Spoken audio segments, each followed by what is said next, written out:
Mic check.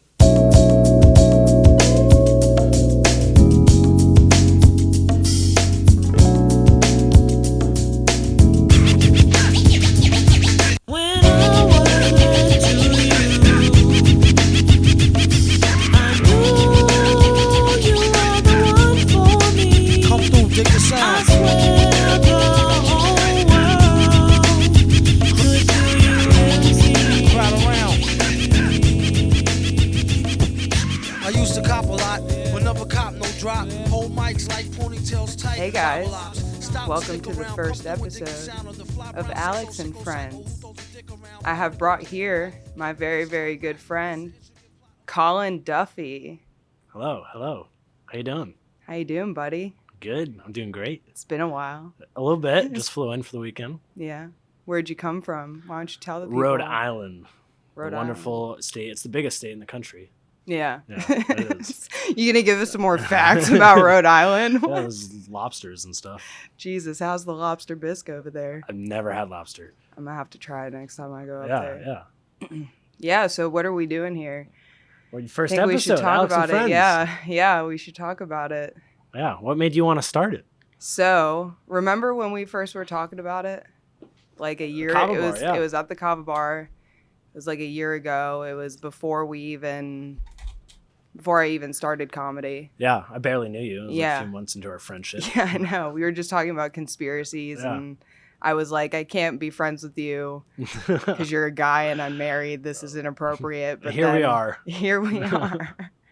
Yeah, and you were like, we should start a podcast. Or you were saying you wanted to start a podcast, Yeah. and we were coming up with names and stuff. I don't remember what it was. It was like it Yeah. was something dumb, but we wrote it down. But it was good, yeah. And then a year later, if that, Yeah. you have your first episode, killing Yeah. it. I don't know about that, man. We'll see. How many shows are you at? 160 something. I Yeah, have it and how written long down. have you been doing it? 180. 8 months. Yeah, that's insane. Yeah. When you went to Texas, you were there for like 5 days a week, and you did like 1,000 shows. It was 7 days, 6 nights. Wow. Yeah, I stayed there for 6 nights, and it was like an adrenaline rush. Like Yeah. once I got there, because I was there to work. I was there to do as many open mics as I could. Yeah. You know, just talk to as many people as I could, get to Network. know people. Yeah. I mean, that's it's a part of comedy. That's, you know, you want to get to know people. You want to learn from people that are better than you. And a lot of comics that are better than me not only surround me in Melbourne and Orlando, but also in Austin. Every time I go there, it's like, you know, a short period of time. I did 27 shows Mhm. in Melbourne. I can't. No, there's not enough options to do that many. I can't. Yeah. I Yeah. mean, when I got back the next week from Austin, I did 10 shows Mhm. between Brevard and Orlando, Orange County. Yeah. So it was honestly hard to adjust Yeah, going from like fast pace but like I'm also not, you know, I'm working from home, you Yeah, know, true. doing those things. So it's like, it makes it a little easier for me to be able to accomplish that. Obviously a lot of people don't have that Mhm. option. So yeah, but I mean, it was just a lot, and it grinded me to a point to where like I got better very quickly because I was following people that were a million times better than me. Like, shout out to Allison Voitvik. She runs Litty Titty Comedy on Tuesdays at Creek in the Cave. That's local. That's around here. It's in Austin, in Texas, Austin. Okay, at Creek yeah. in the Cave. And I reached out a month prior and, you know, sent her my video, and, you know, she gave me a spot, Yeah. and I got to follow really, really great people. I don't know him, Aaron Belial, but I was able to see him perform on the same show, and he is hilarious. If you don't know him, Wow. you know, look him up. He's great. I don't know if you've seen him. No, not Usually maybe peop- by face. Yeah. Usually, people that are familiar with shows like Kill Tony Mhm. and other, you know, if you're really into comedy, Yeah. you know who he is. Right. And he is hilarious. That's all I'll say. Yeah. But just to be around great people like that, it made me a better comedian much quicker in a short period of time. which is why I'm going to keep going back. I have my next dates scheduled for October 1st to October 4th. Nice. Yeah. That'll be your third time there, right? Yeah. My third time there. The first time I was there, I went for the New Year's show at the arena. Remember, I was sending you the pictures of the arena. Yeah, that was awesome. Oh my God. Got to see the mothership for the first time and everything. Yeah, I got to see Duncan Trussell, which we just saw last night. We just saw last night. Such a good show. Yeah, God, he is amazing. Yeah. I look up to him. That's all I'm gonna say about that. And he is hilarious. He is so funny, and that doesn't mean, a lot coming from me, but I'm a fan of comedy. I love comedy. I love people like who do you love? Who do you like? As a comedian? Like just stand-up comics, or just like people that, comedy movies, like Jim Carrey or people like that, Yeah, I mean, there's a lot, especially nowadays. It's like, it's just growing more and more because Joe Rogan bring everyone to Austin. It's blowing up, and internet alone letting people see it. But I'm Mark Norman. He was one of the first few I seen. I just really like his jokes and his little quirkiness, Bill Burr, he's a classic. He's great. Yeah, there's a lot. I wanted to say, I really like when you were talking about what you were doing, like going to Austin, meeting a lot of people, trying to do a lot of shows. Your work ethic is to be desired. It's awesome. You're nonstop trying to go, and you can see that from other people around you. Some people might not try as hard, or if they do, they get blocked and there's the things, but you just keep pushing through it. And even if you don't have a good set or you're still learning, you're still trying to go out and you're like, all right, I can learn from this. This is part of the experience. You're really good at taking advice from other people and growing from it, and you're just doing nonstop shows and growing more and more, and you're already starting a podcast. You're devoted. There's a plan to it, Are you trying to make me cry on the first episode? What the is wrong with you, dude? Shut I'm probably going to cry at some point. Don't tell them, okay? I'm an emotional Nobody knows. Nobody's supposed to know I'm emotional. Now they're all going to know I'm emotional. Yeah. I look tough. Why do you think I have these tattoos? I'm supposed to look tough. Now you've uncovered everything. It's over. My whole...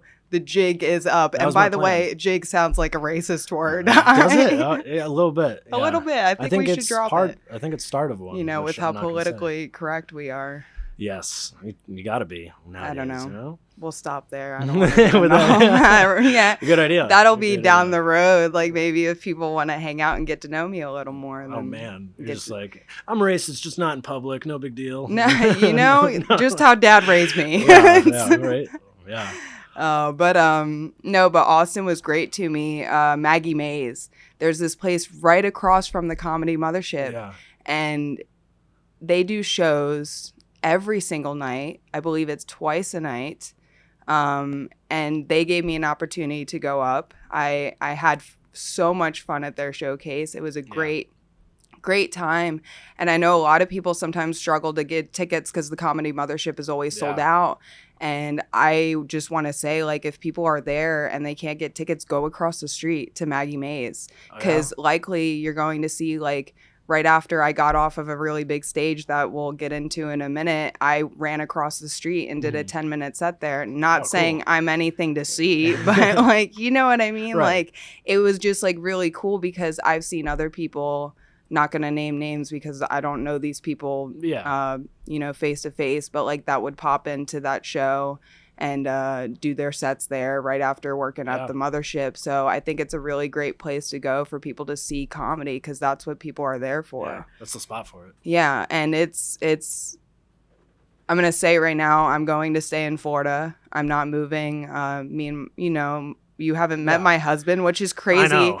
We've known each other for almost a year. Just a year, and you haven't met my husband. Everybody thinks he's fake. He is. Everybody thinks he's not real. Yeah. You have the same name, so we do. We have the same name. We're both Alex. It's your alter Barboza. Ego, which you'll get there. You'll admit it one day, but until then, it sounds great. I think I might need to hire a therapist. We'll see. We'll see. I have a few on speed dial if you need them. But I mean, even though it might be Casper, he's a great guy. I love him. I tell you. Yeah, and you about him all the time. You got a job, a house, and everything. You can't. So my life is really stable right now, and we want to have a kid. But we both have very we both have goals that we want to hit. Yeah. So we can, you know, spend time with our kid. Yeah. I won't get too far into that, but no, that makes sense. That's why I'm going to stay in Florida, because it's just, you know, I can travel because I don't have a kid and I have a, you know, a nice job that allows me to do these things. I can travel on occasion. Here, family. Yeah. Yeah. Like this is where you started comedy, so you know all the spots, you're meeting all the people. Yeah. You know? And I've started my own show too, Alex and Friends, which what is that? Crazy enough, it is not just the name of this show, but it's also a show that I'm doing at this place called Villain Coffee Company in downtown Melbourne. Yep. So, excuse me. Basically, not excuse me, I should just burp in the camera because that's typically who I am. I'm just trying to appropriate myself for cameras. This is my first time. Give me a fucking break, okay? But anyways, yeah, I don't know. Yeah, so like you said, Florida, it's these are like the people that have supported me from, you know, day one, like Julian McNeil. Yeah. You met him. He came out the same time to Austin as I did. His wife came out as well. We hit up a lot of spots together, and you know, he was there supporting me when I got on Kill Tony. So How was that? It's weird, and I'm going to talk about this, even though I was kind of going back and forth in my head as to whether I should talk about it, because I'm going to sound like a crazy bat. But the week before, I kept having these crazy dreams. Like, I was in like an auditorium, and it was like a nobody in the audience, and like I'm sweating, and like I'm late. Something's going wrong. I'm waking up, I'm sweating, like weird things were happening. I kept telling my husband, and he knows this. I'm like, something is about to happen. And I kept saying that every day until it got to the point to where like it was like 2 days before I was going to leave. I was like, I'm going to get on Kill Tony. I don't know what is telling me that. I don't know what. You just kind of felt it. God, the universe, whatever you want to call it. I'm not going to bring religion into the conversation or, you know, go too deep into my personal beliefs just yet, because obviously I want everybody to get to know me at a point. You know, we'll get to religion at some point. I'll start a cult. We'll have a good time. I love a good cult. Yeah. But I don't know. What was I? You're saying like you were like feeling it before, like you're having those weird dreams. Yeah. So basically, I told my husband, I'm like, listen, I know I'm gonna get on Kill Tony, right? So I had prepared a set, which is, it's funny because I kept telling people, I'm like, I don't think this is going to be what I'm going to say on stage. This doesn't feel like this is going to be the words I'm going to say on stage. And I don't know what was telling me that. But anyways, to cut through it, I basically got to Austin, right? And throughout the week, I was just working like we were talking about earlier. And it got to a point to where I was almost getting so robotic. I was just getting robotic, and I was like, I need new. And I couldn't sleep. The entire time I was there. It was just, throughout the entire week, it was just hard because after doing, 4, 5, 6 shows a night, or 3, some nights it was just 1. It wasn't every night like that, but your mind is just going so much after, and you're like, oh, well, I could make, do this or do that. And which is another reason why I don't post my stand-up, because it's always evolving, and I really want to get good. Right. I want to be good. Yeah. And it's not to impress anybody. I look up to comedians so much, and I respect what they do so much, and the freedom of speech that they have, and to be who they want to be on stage.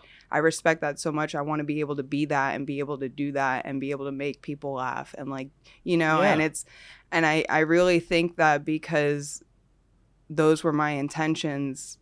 I'm not saying I've been gifted with anything, but my whole life has come full circle with comedy. I grew up, had not the greatest times like any other household. Everybody has gone through something. Everyone has something. Right. And it's, comedy was always like my safe space, whether it was a Jim Carrey movie, like Ace Ventura, classics, or Dumb and Dumber, or Eddie Murphy movie like Coming to America, or Haunted Mansion, like the stuff that I grew up with, and my grandpa and my dad introduced me to Larry the Cable Guy and Ron White, and Eddie Murphy's Delirious, like all the original, like, and even when my first boyfriend broke up with me outside of a Chick-fil-A, you know what I watched? What I watched? Schindler's List. Close. Dane Cook, Vicious Circle. For 4 hours in a Chick-fil-A parking lot. That's the place to do after I was broken up with over text, right after my grandpa. Yeah. Oh, man. But yeah, you find like comfort and like almost peace in something you're passionate about. So, you found something you like and you're pursuing. That's what I was saying earlier, where you can tell like you really want it. Like you're trying, you're like putting all the work in. So it's pretty admirable. I appreciate that. Yeah. I'm not looking for compliments. No, I know. I'm just pointing it out. Like you're scared. It goes with what you're saying. No, it's fine. I appreciate it. That's why you did 20 whatever shows in Texas. Yeah. And before I go on, I must compliment you back. Oh, thanks. Because along with my husband and other people that may or may not be in the room, and and you, you guys have been supporting me since day one. I've had moments in my life where, and I believe it happened for a reason. So I'm not looking to, pity party, whatever. I believe all these things happen for a reason for me to get to the place that I am. But, you have moments in your life where people don't show up for you when you expect it, and you get let down so much that you don't expect anything from anybody anymore. You don't want to even like bother anymore and ask for that. Yeah, but I mean, like, I guess that's a good place to be, because who are you as a person to really deserve anything? That's Collin? True. No, I'm kidding. I get it. Yeah. You know what You're I mean? Right, though, yeah. So it's I guess this is just, I'm not saying I know. By the way, when I'm talking, people might get to know this about me over time, but like when I talk, a lot of the stuff is just like my opinion of how I view the world. It's not, as you know me for a while, but thank you for being there for me since the open mics, like dude, like you came to pretty much every single one. You made me laugh, so I was like, this is funny. I want to go see more. Let's see where you go. Yeah, I appreciate that. Yeah, but it's if it wasn't for those people around me, like even my parents, like my mom, my dad, I told my grandpa, he was like, what are you gonna be, a star? And I'm like maybe. I was like, you know what? Yeah. You know what? Yeah. No. Yeah, good support system is very useful. It's awesome. And if it wasn't for that, I honestly I probably wouldn't have gotten on Kill Tony, because I was so motivated that was something. When I thought about doing comedy, I was actually on the way with a friend we'll call Elle, because I know she doesn't like her name out there. I know who you're Linda. Yeah. Let's call her Linda. Okay, so Linda was a really great friend of ours, mine. We don't talk too much anymore, which is fine. Things happen, but I appreciated our friendship and the time that we had together. And if it wasn't for her, honestly, I probably wouldn't have even spoke to you or anybody else about it, because we were on our way to a Theo Von comedy show at the Hard Rock in Miami. And on the way there, I don't know where this thought, it had been bothering me for a little bit, like the week prior, but I came out with it, and it sounded so stupid I didn't even want to say it, but I was like, I want to try stand-up comedy. Yeah. I think I could do it. And she goes, why don't you try it? And I'm like, I don't know. It seems like such a pipe, such a pipe dream. It does. Like it seems like such a, and I never thought about it before, like growing up with all those times that I had comedy as a crutch, I guess. I never thought it was a job. I was like, oh wait, I could do this. I could try it. And she was like, oh, why don't you watch Marvelous Miss Maisel?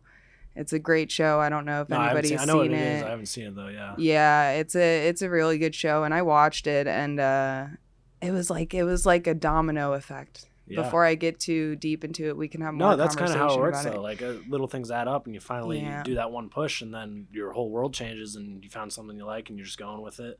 Yeah, it's yeah. Yeah. But anyways, so I know I digress so much, but whenever I got to Monday was the day that I got on Kill Tony. I was watching Kim Congdon's podcast. I think it's This Bitch. I think so. Yeah, This Bitch. And I don't remember exactly who she was interviewing. My whole week was a whirlwind, of course, so I won't speak any more on it. But I was watching her podcast, and as I was leaving the hotel room on Monday, and people are going to think I'm crazy. I'm telling you, they're going to think I'm a crazy bat. Everyone, I don't know what's about to happen, to be honest. Kind of freaking out on the inside, but we're flown. Yeah. But anyways, as I left the hotel room, I said, I'm getting on tonight. I'm getting on Kill Tony tonight. The guests are either going to include Ron White or Kim Congdon. And Ron White, I look up to him just because he's so close to my, like, it was a connection with my grandpa, kind of.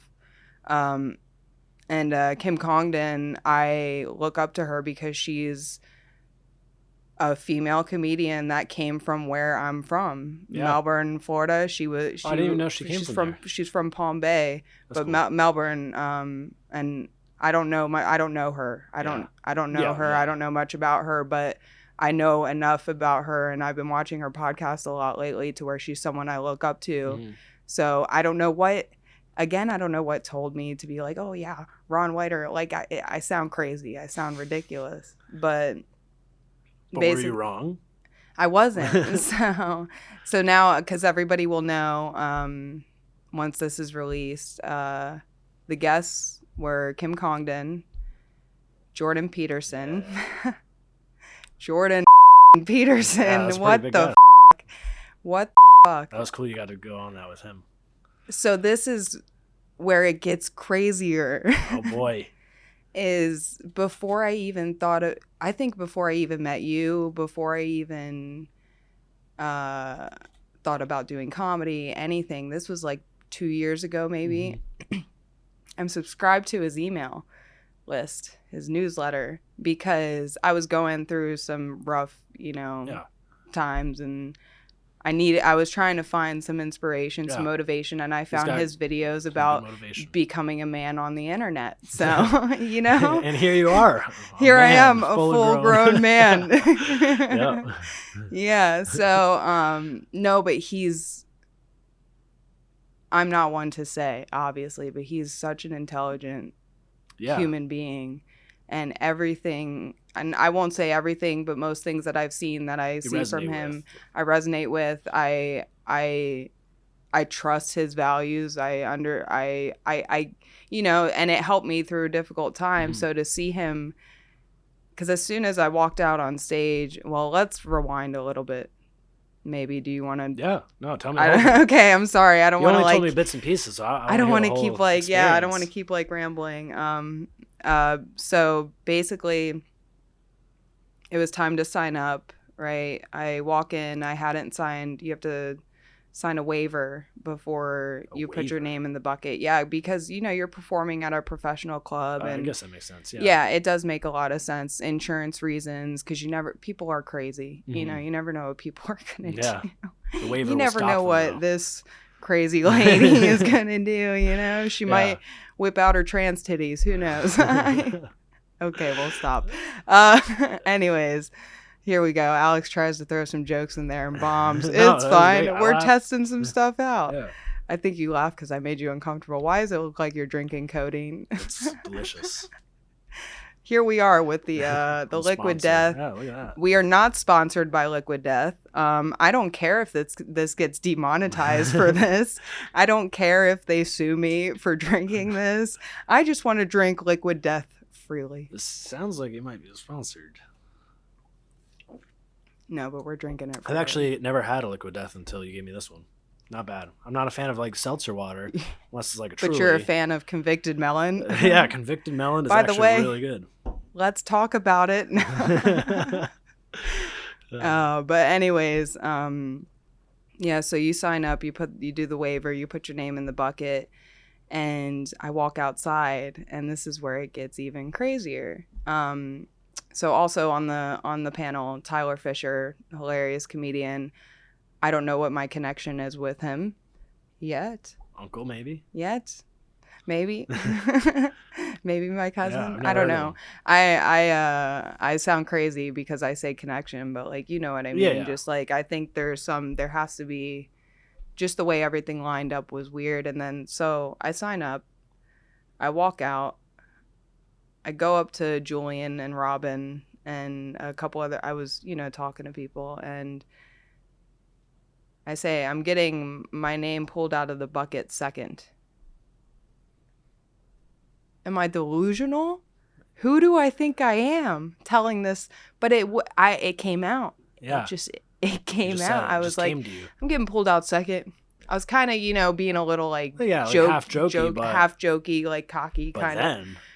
But then, so here's what's crazier is I was offered another spot. I didn't reach out to him to ask permission to say his name.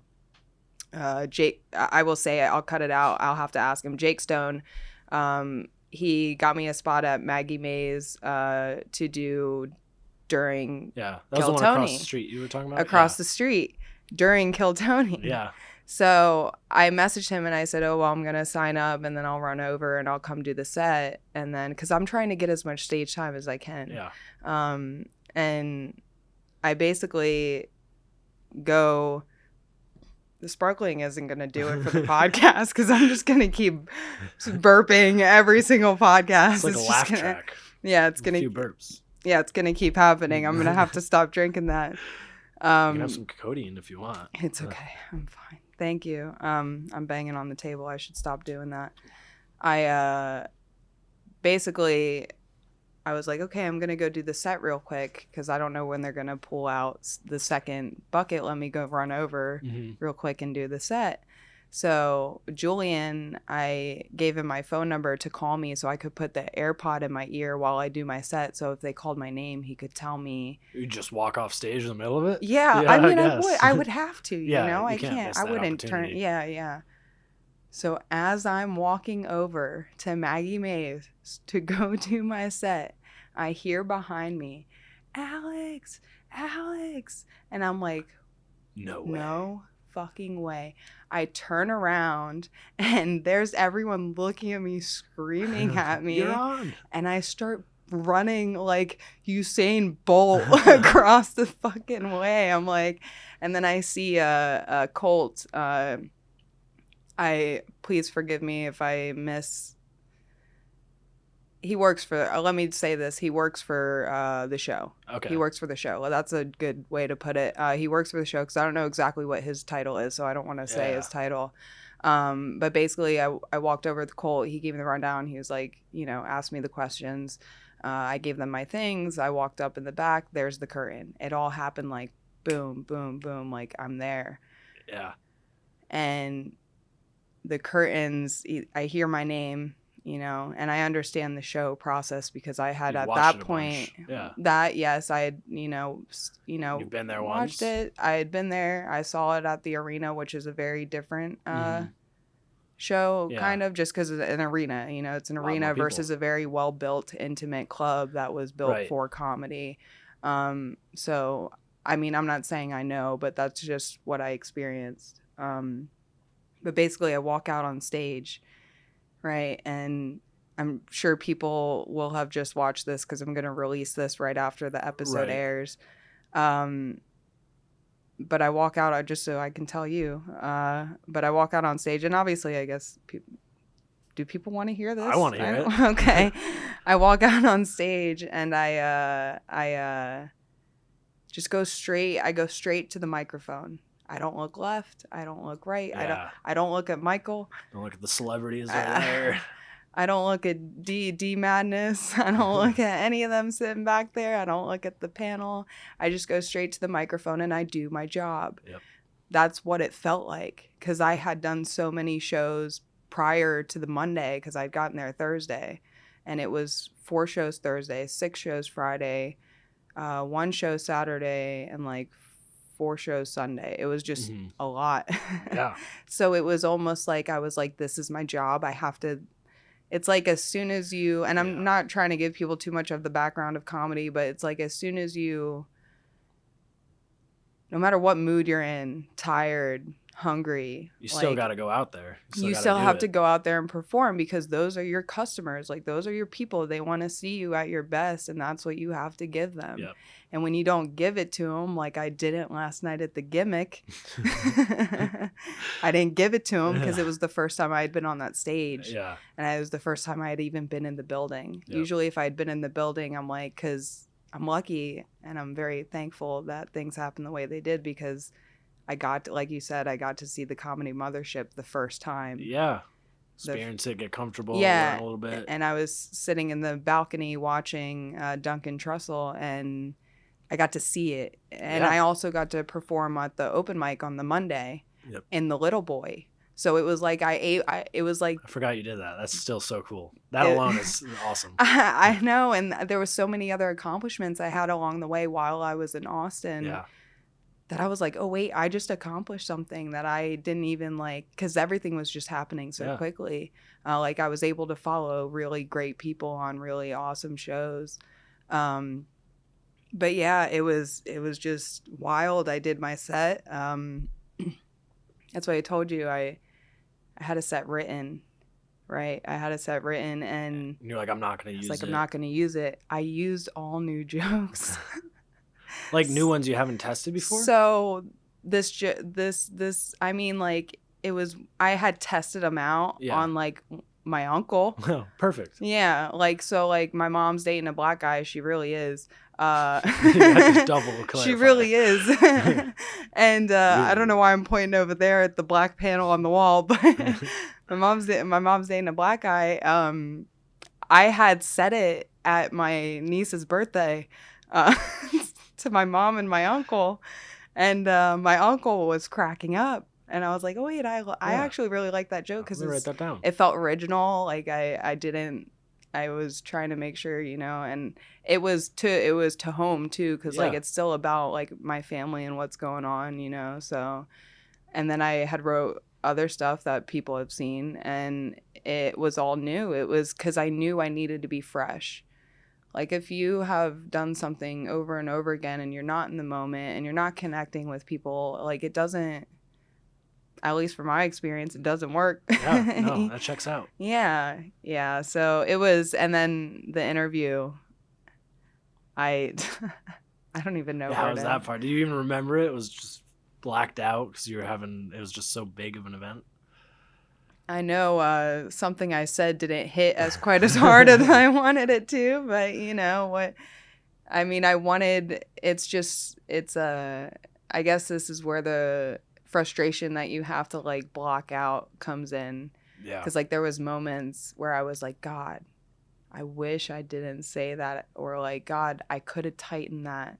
I could have tightened that. I could have made it better like that if I gave it a little bit more thought. Yeah. All it took was one more performance on stage. Like everything. And you would have learned that prior. Yeah. Yeah. Right. Yeah. So it can be frustrating in that manner, because you're just like, God, I could have done better, but I have to be thankful for the opportunity that I had, and I was able to put myself out there and I did my best. Like what? Yeah.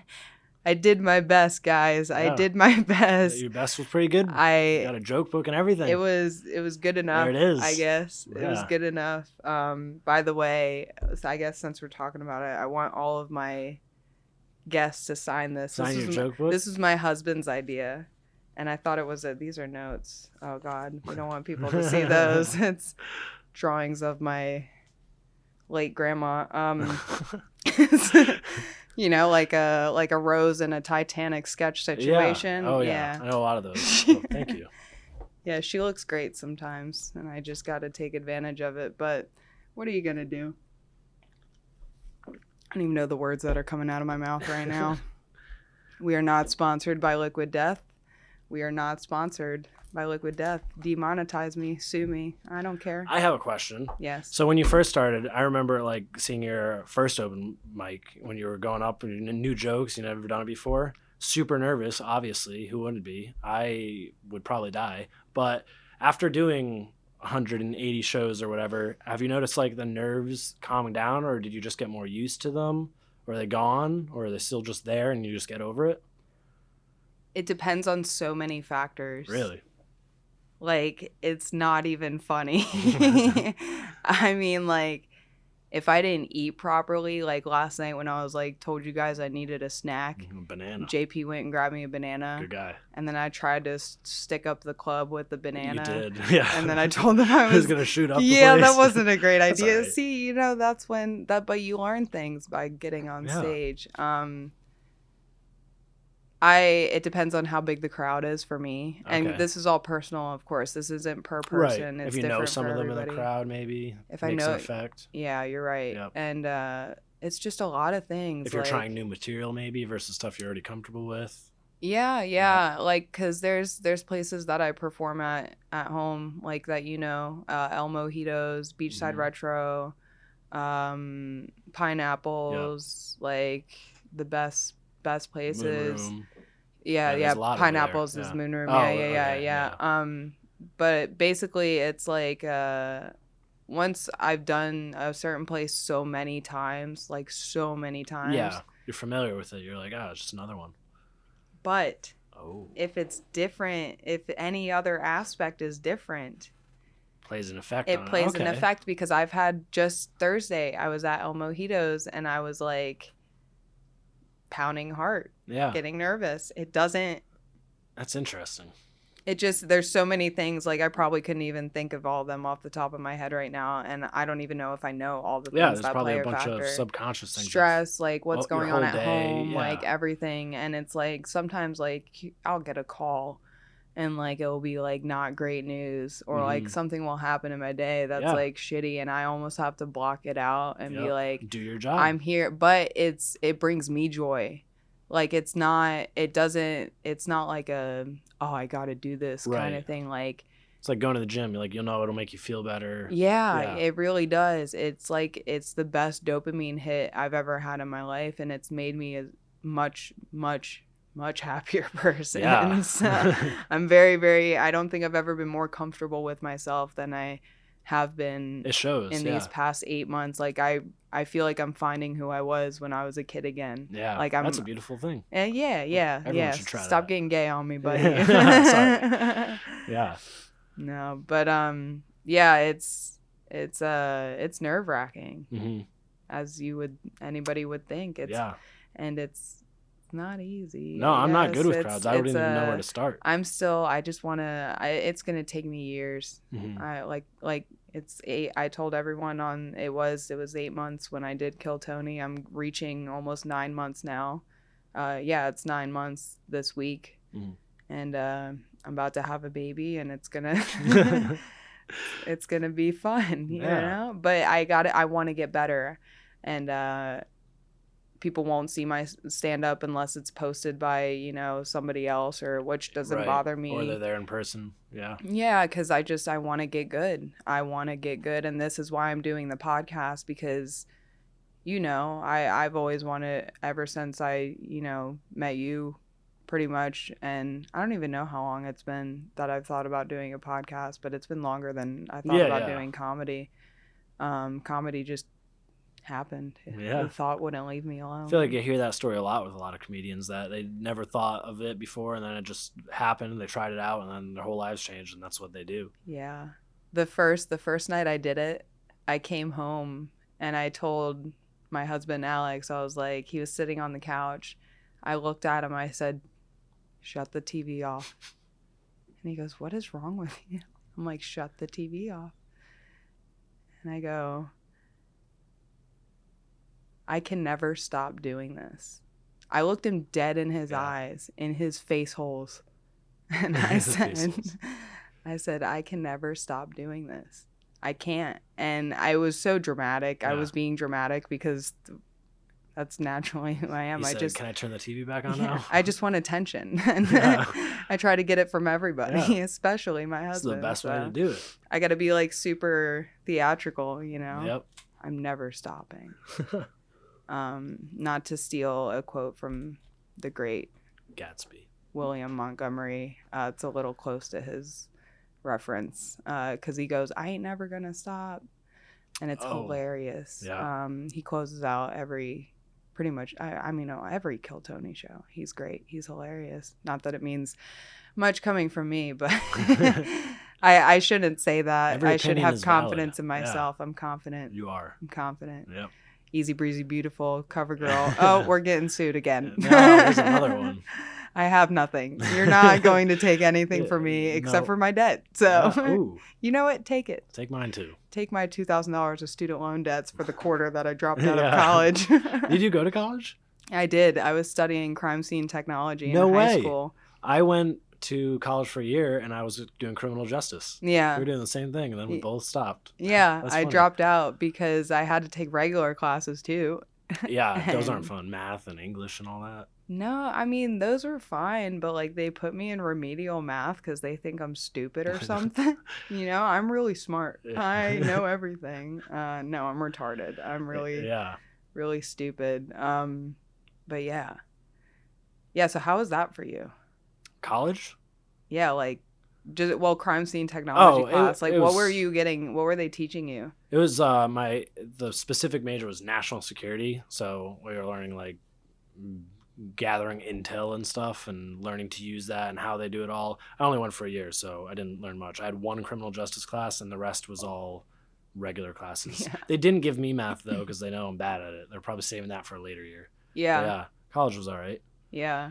No, I was literally in college for a quarter and I dropped out. Not for me. And I spent $2,000 on a 1995 240SX S13. I bought a knockoff Rocket Bunny wing for it. I'm sorry. Cool. I'm starting to speak another language and people are going to get bored, huh? No, but I bought a car. I bought a vehicle with the money from the government. Very bad, stupid. I was, a kid. Yeah. I was stupid. I was getting student loans for college, and I used some of them for books, and then dropped out and used the rest of the money for a drift car. So, yeah. You have like 8 cars, don't you? Well, so my husband has 7. Yeah. And I have 2.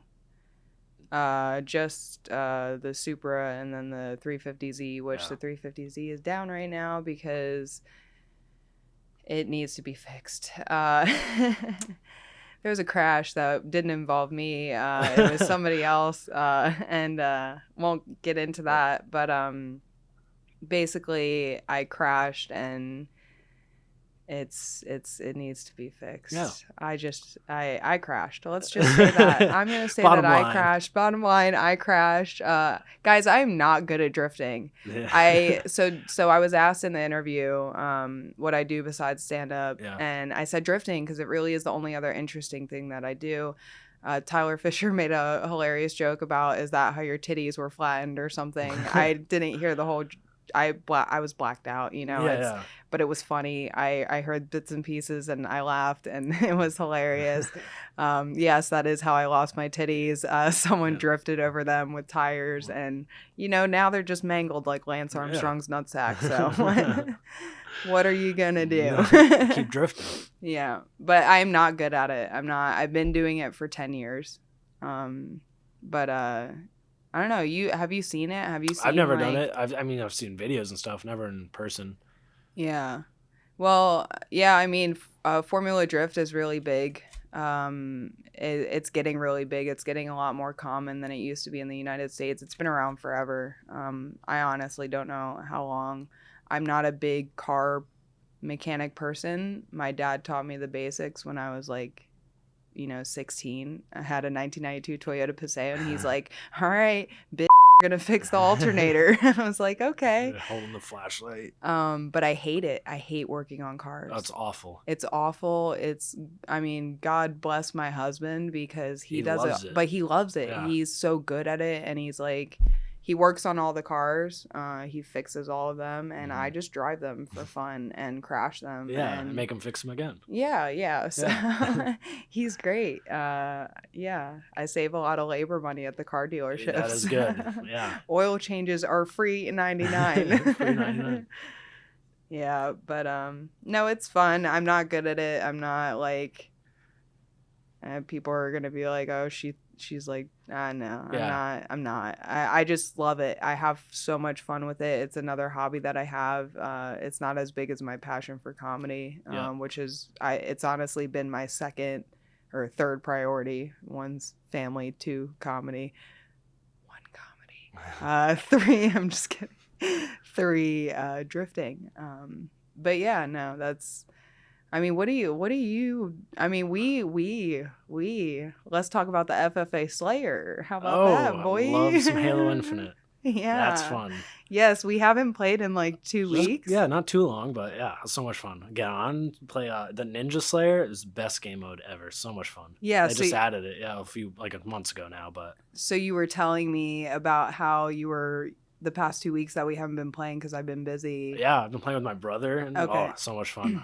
You know how on Xbox you can record 30 seconds clip? I'm not on Twitch or anything. I'm not doing anything like that. Mm-hmm. Just to show you and him that I am good, regardless when you play with me and I'm not good. Sometimes I am.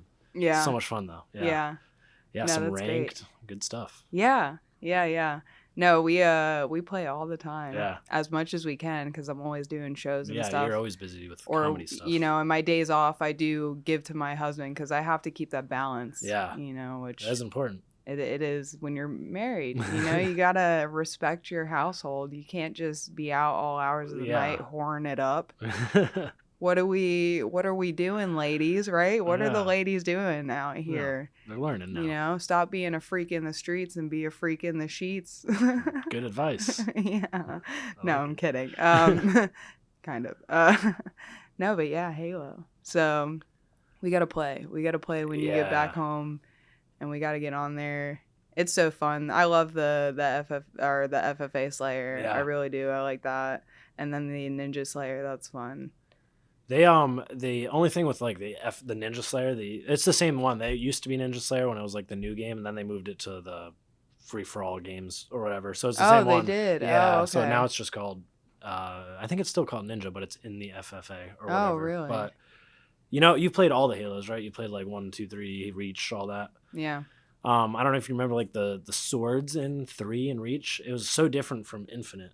How now you'll just hit each other 3 times and you both die? Yeah. I don't like that. Yeah, so I really was a player at 3, 2, and 1. Yeah?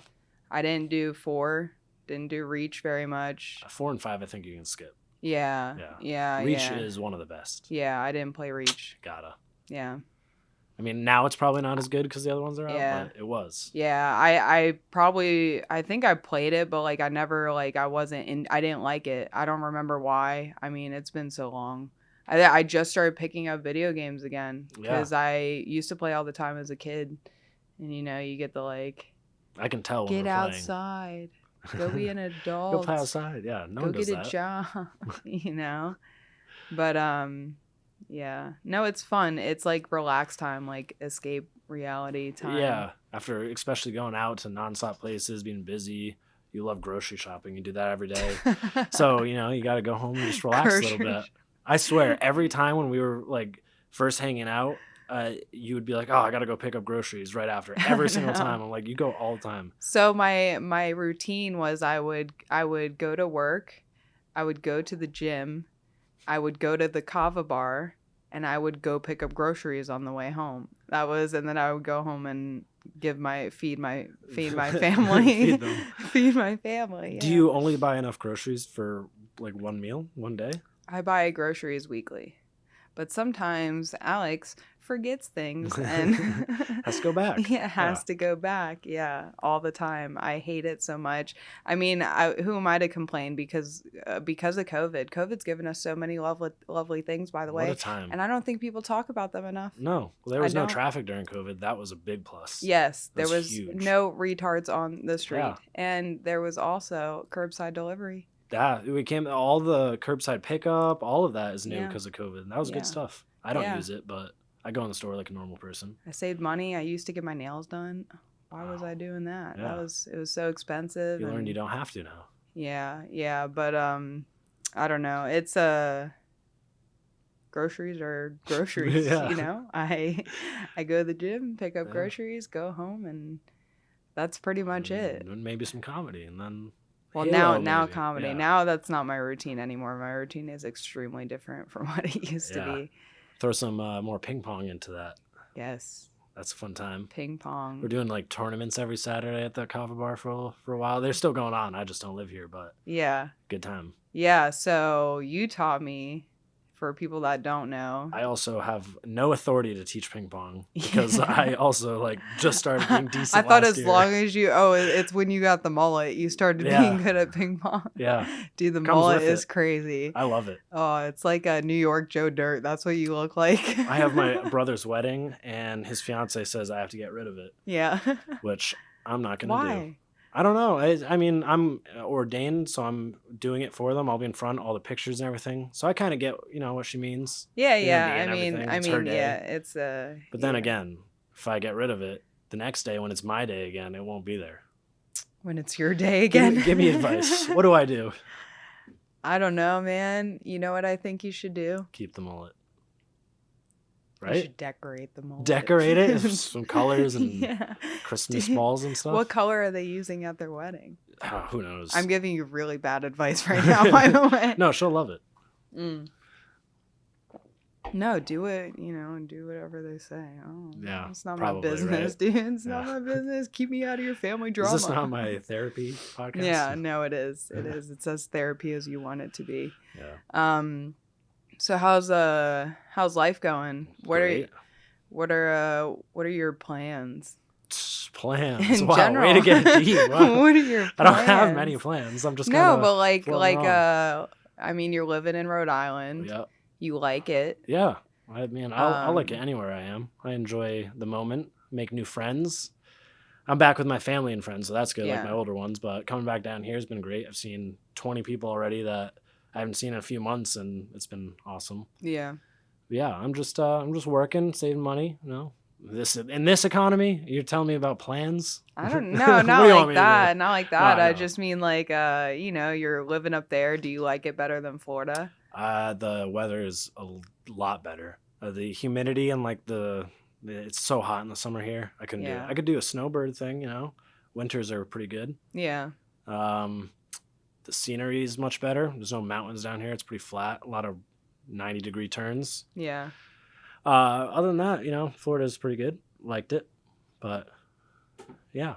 Yeah. So you think do you have an idea of where you want to live? Or where you're going to go next? You're just chilling and doing your thing. Yeah. That's good too. In school, they train you like, oh, what's your 5-year plan? What's your 10-year plan? I never was a fan of that. I just, maybe a year max. You can't plan that far ahead. There's too many things that happen. Life gets in the way, Look at you. You plan 5 years ahead, like even what's happened within the last 6 months. You know what? Fuck you. No, I'm kidding. See? No, it is true though, because I was just about to rebuttal what you were saying by saying oh, well, I always plan.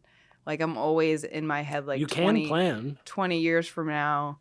I want to be in a casket in the ground, and we can make that happen. Yeah. If you want, yeah. My husband knows suffocation.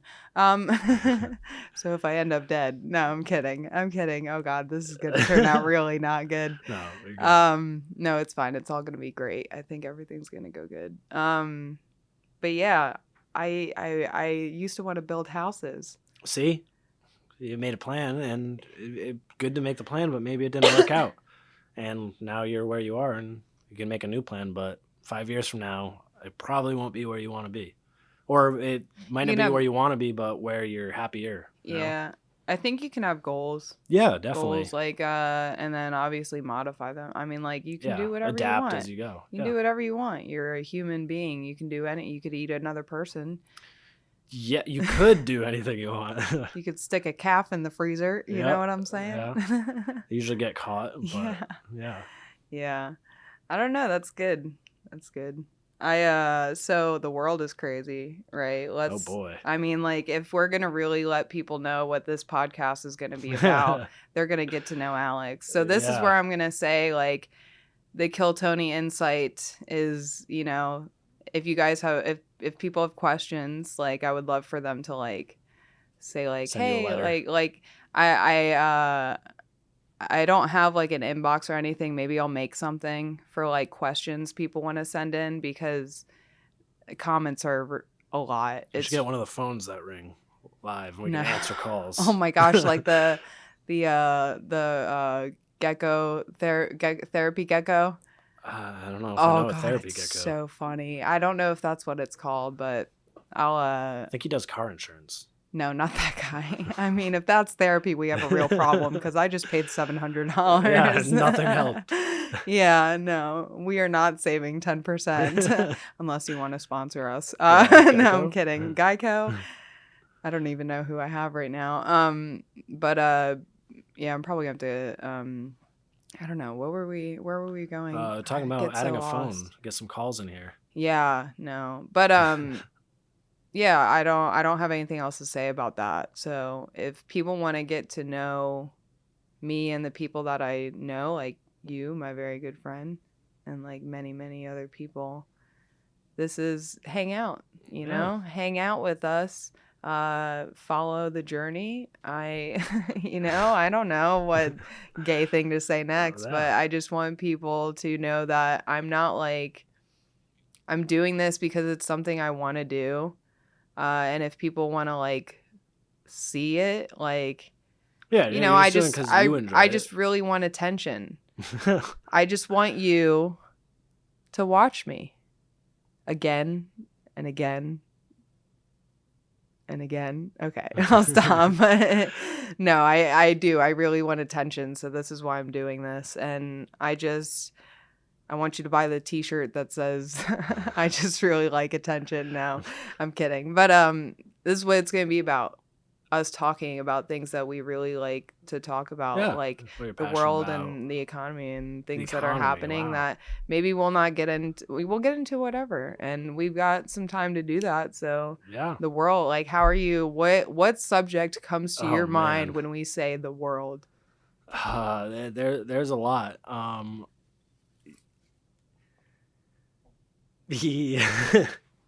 Well, you want me to say my views on what? I got something. Oh, go ahead. Let's talk about it. Trump getting shot in the ear. Oh, that was crazy. Yeah. Yeah, I'm gonna probably have to bleep out shot. Yeah, maybe. We'll see. I don't know. There's so many rules now. But yeah, so I watched this YouTube.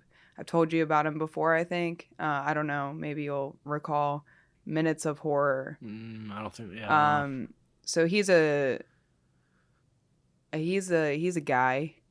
He's a guy that makes YouTube about, like, things that are happening in the world and how they relate to possibly, I don't know if this is the terms he would want me to put it in, but how I perceive it is like a spiritual type stuff, and like the world and like what's going on, and like how I don't know how to like put into words without saying it's like a conspiracy channel. I know. You know, I'm trying to be like, it's just ideas, beat around the bush, you know, because it's not like conspiracy. Conspiracy is like such a word. Like it's a word that's gotten like changed a bit over the last few years. Well, it was a word that was probably created by those 3-letter companies. Probably. You know, I mean, I'm not saying I know. I'm just saying that's a thought. It would make sense. Discredit by calling them, you know, conspiracy theorists. But I mean, conspiracies are real. Like, there's been a bunch over the years, you know, like Bay of Pigs, Vietnam, how that started, like Kennedy assassination, moon landing. Like, there's a bunch that once you look back after a few years, you're like, wait a minute. And then there was so many conspiracies from like back in the day that were released later by those 3 letter companies. So it's like it's interesting to see. Anyways, this guy, he does YouTube, right? And he talks about certain situations like Trump getting shot in the ear. And I'm not a politics person. I don't get into it. I'm not educated about it. So I probably won't ever really talk about that on here. But he basically talks about how like it's so blatantly, and I'm not saying I totally agree with this. This is I don't even know if it's his views on it. I'm just saying this is what I perceive from watching it. Yeah. And it's an option that I think about, like, you know, whenever the subject comes up. And I want to hear your opinion. You're basically saying it was an assassination attempt. Planned. I don't know. Let me like I guess say what he and then I want to see what you think too. I want to see the picture, you know, and we could talk about other things too. This doesn't have to be it. But basically, let me like hurry up with this. He talks about how there's the guy on the roof. He's compared multiple pictures of Thomas. That's all. I'm not even gonna say the full name because I know they got bots on YouTube. They be looking them keywords up for real. Even the Trump, like I'm probably it's a lot. Yeah, but you're already flagged like 20 I know. Times, so whatever. I don't even care at this point. I just want to have fun. Have fun talking about a president getting shot. Jesus. Just want to have fun. Yeah, but basically he was talking to, if you haven't seen it, go watch it, Minutes of Horror. He puts out videos frequently. Like it's so good, but I keep backtracking like I always do.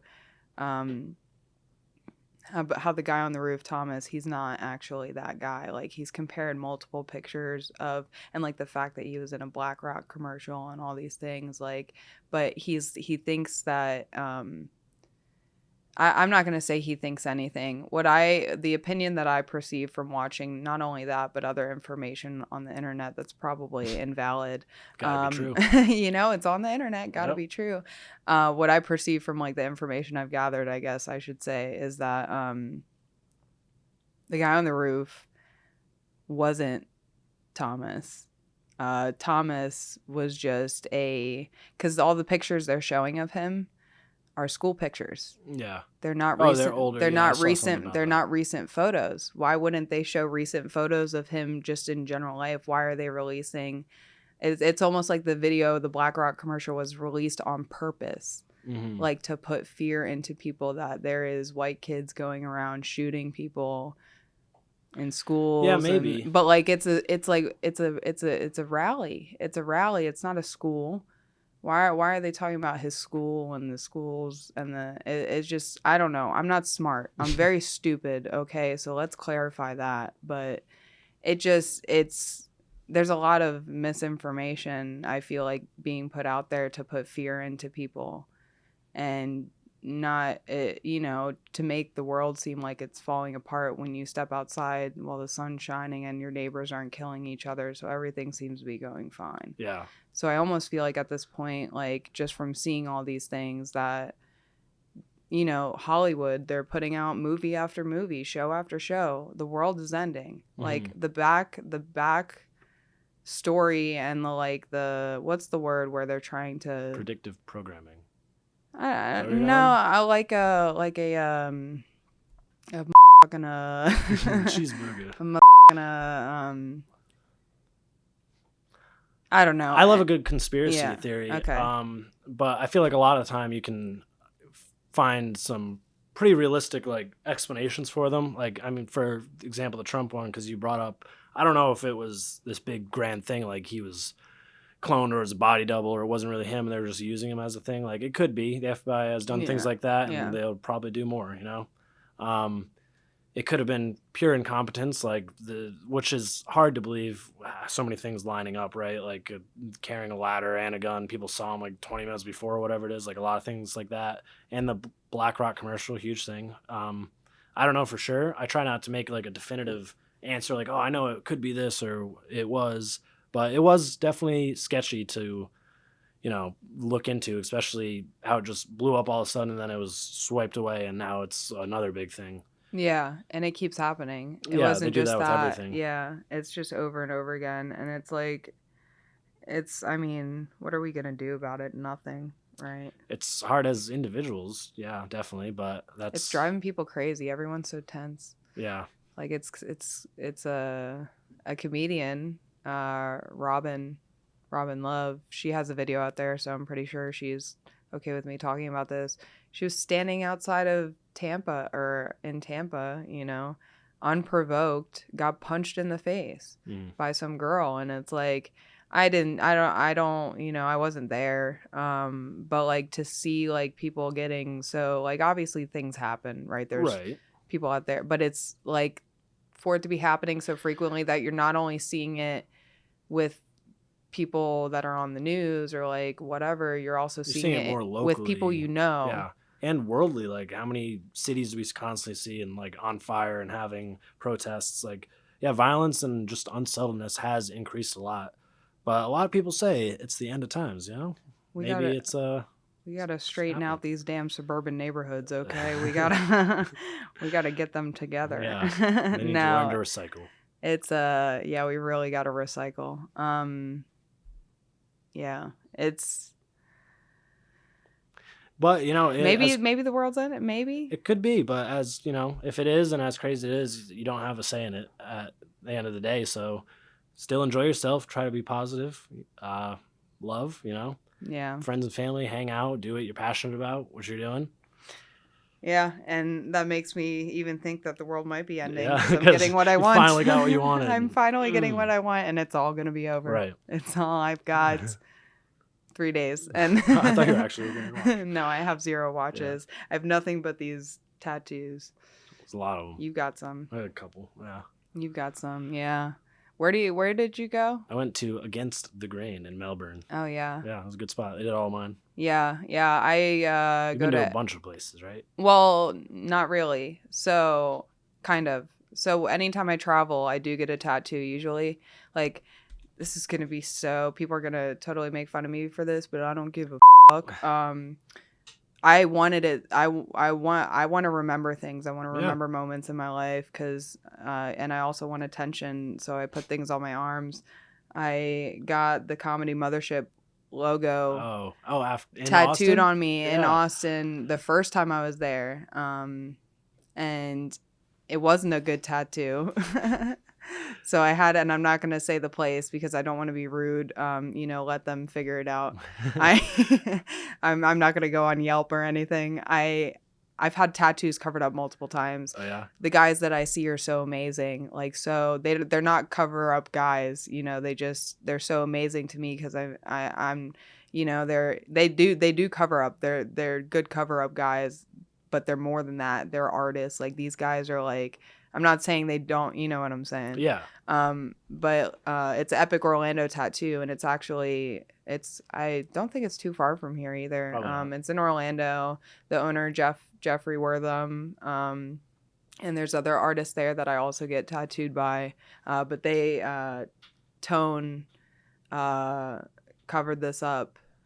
He's one of the other artists. He didn't cover it up, but he made it look a little helped a little bit. A little better. But most of my art was done by Jeff Wortham and Tone, and they're great people. God, they're amazing. I asked them for permission to talk about them, so we'll see if this. They said no.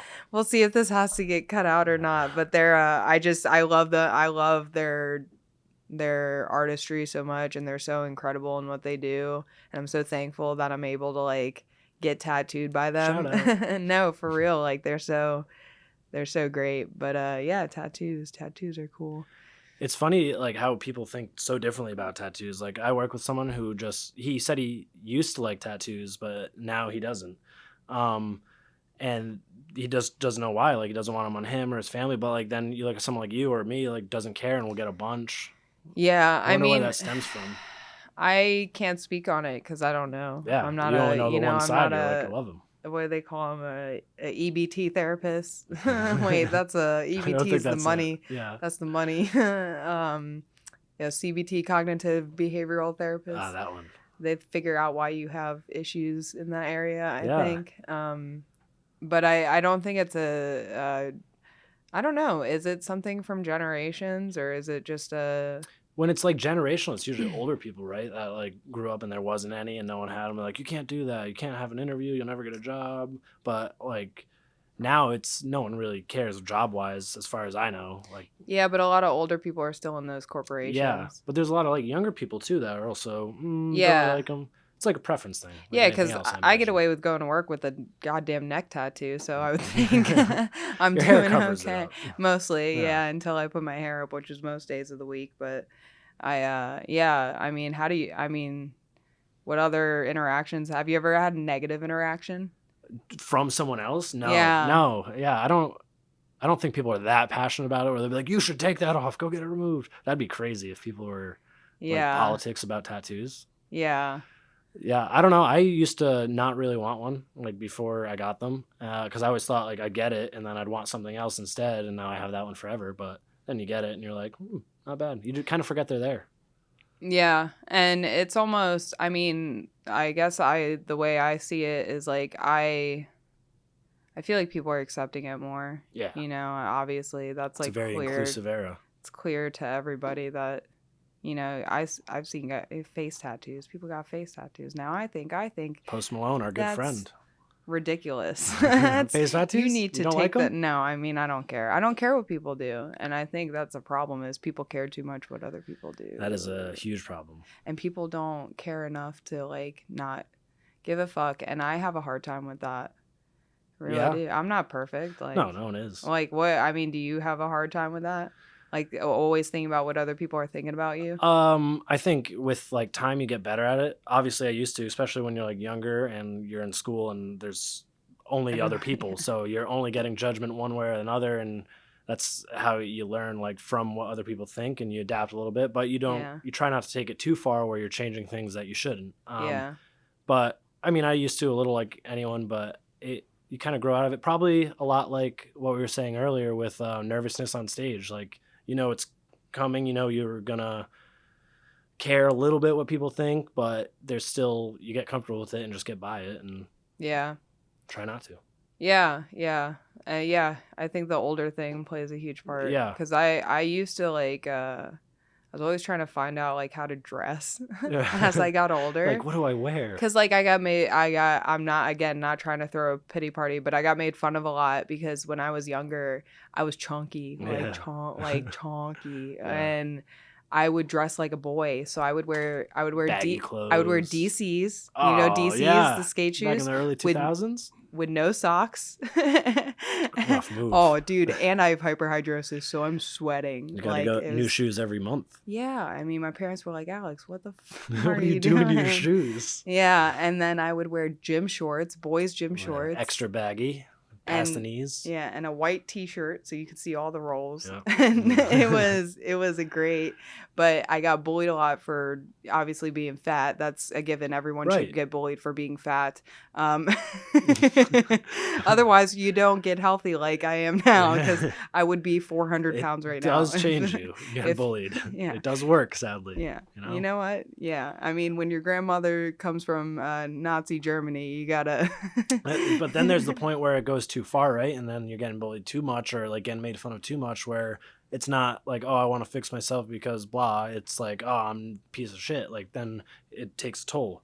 It can. Yeah, but having a good support system is a good way. You're talking to friends or people you're close to, and they'll like let you know, like, that's not that big a deal. You can change this. Here's where I kind of disagree. Yeah. I believe that you can't control the outside world.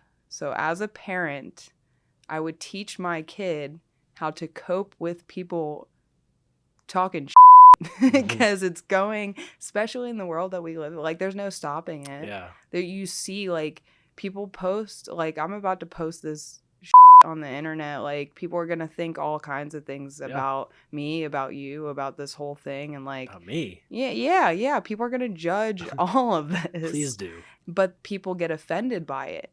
And I'm like, well, if you put something out there, like you have to know there's going to be negative reaction. But if you're built and prepared to not absorb it and like bounce it off of yourself, if you've been taught the proper coping mechanism skills by your parents as a kid. Mm-hmm. I'm not saying I know. I'm just saying like this is what right. I think. Like I feel like because you can't control what people are gonna say to you. Like I imagine cavemen back in the day would probably talk a lot of to each other. You know what? Your muscles rolled off. You can't pick up a berry. You dumb. What are you? Couldn't even kill a mammoth. You couldn't even kill a tiger going 80 miles an hour. What? Yeah. Wait, that's a cheetah. Yeah. I don't know tigers. I don't know how. I don't even know. Tigers, lions, and bears. Oh my. That's crazy. But you're right. You can't control what other people do. You can't control what happens in life either. I think one thing I learned a while back that I try to live by or try to remember a lot is that all you are is the choices you make, right? Like at the end of the day, other things may happen to you. You know, people will die, people will get sick, accidents will happen, people will be mean. But at the end of the day, it's not just the choices of what you're going to do for work or a job or what you want to do that day. It's the choices you're making internally too, like how you react to something or how you want to get by that and think of it, you know? And then the more you do that, the more you learn and you become like just more comfortable with everything, more at peace, you know? Yeah. And I used to be extremely reactive as a woman is built to be. But I've grown to be a little more logical. A little more manly. As Jordan Peterson has taught me. And, you know, it's helped me. I honestly, my husband has helped me tremendously because like we've been together for 10 years, married for 3 years. I mentioned the 10 years because I didn't dick for 10 years, only get credit for 3. Okay. That's a lot of work. Yeah. All right. Yeah. You know? No, I'm kidding. But it's he's helped me because he's been the same. He's been the same the entire time I've known him. A very stable individual, very relaxed guy. He's like an old man. He's a good old man, and I like it. Good to have an old man in your life. But he's almost in a way taught me how to be like just more chill. Yeah. And just accept things that come at me, along with you know, believing in the big God. Good guy. The big big fan. God, you know what I'm saying? Whatever. And personally, we're not going to get too far into it. Right. I don't think it's a human. I don't know what it is. It's not. It's beyond comprehension. When I was a kid, I would always think it was a human. That's how they teach it, though. White beard, you know, sitting in a cloud. What do you mean? And everyone's like, Jesus is black. And I'm like, wait, are they even people? Like, I feel like it's all just representation of our universe and whatever's going intertwined with it. Yeah. That's, I guess, my personal. What's your personal... Like if you could summarize it, yeah. I'm a Christian, so I believe in God. I'm obviously not like white beard sitting there on a cloud like a lot of people believe. Yeah. It's a lot more than that, but yeah, I'm Christian. No, so I believe in Jesus, the resurrection, and all that.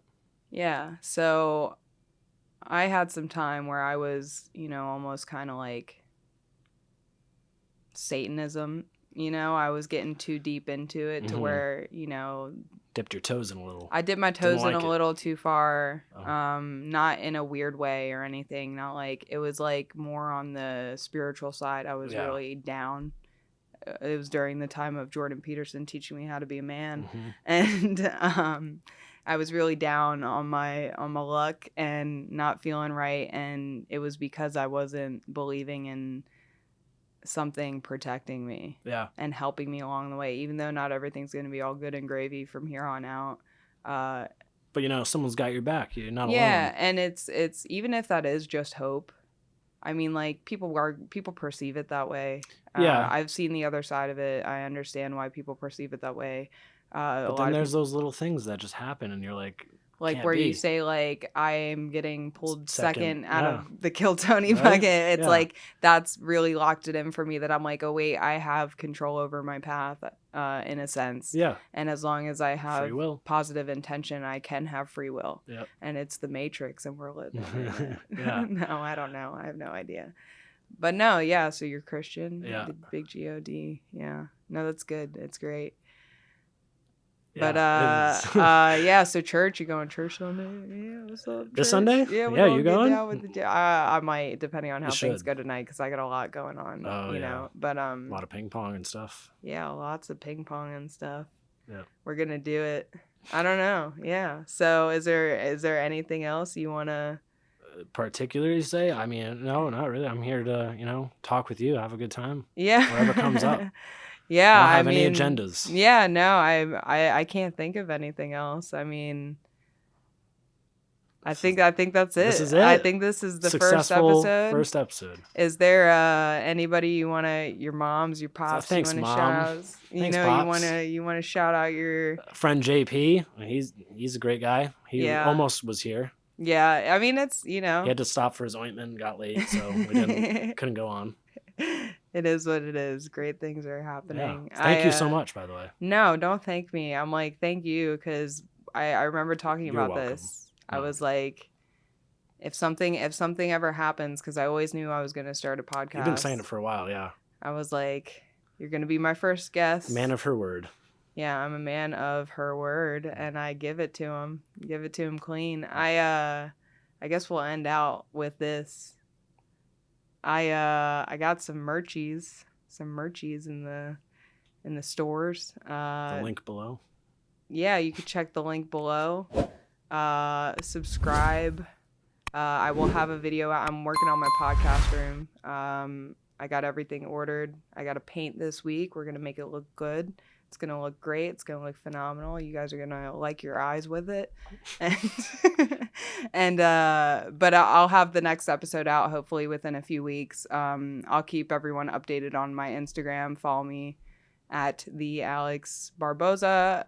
My website also, you can get merch. I will have my most recent YouTube videos linked there, as well as information about shows I'll be performing at, and upcoming shows that I'm hosting, like Alex and Friends. I have that at Villain Coffee Company. Our first show is August 24th, and that's going to be a great time.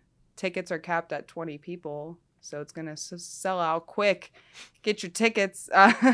No, but I'll end with this. I got some merch on the website too. Check it out. Don't feel like you need to get anything, but check it out. Just see it with your eyeballs. And thank you guys for tuning in with us this week on Alex and Friends, and we will be back in a few weeks. Thank you. Peace out, bitches. No one clapped. She keep working that back and I'm about to throw the shit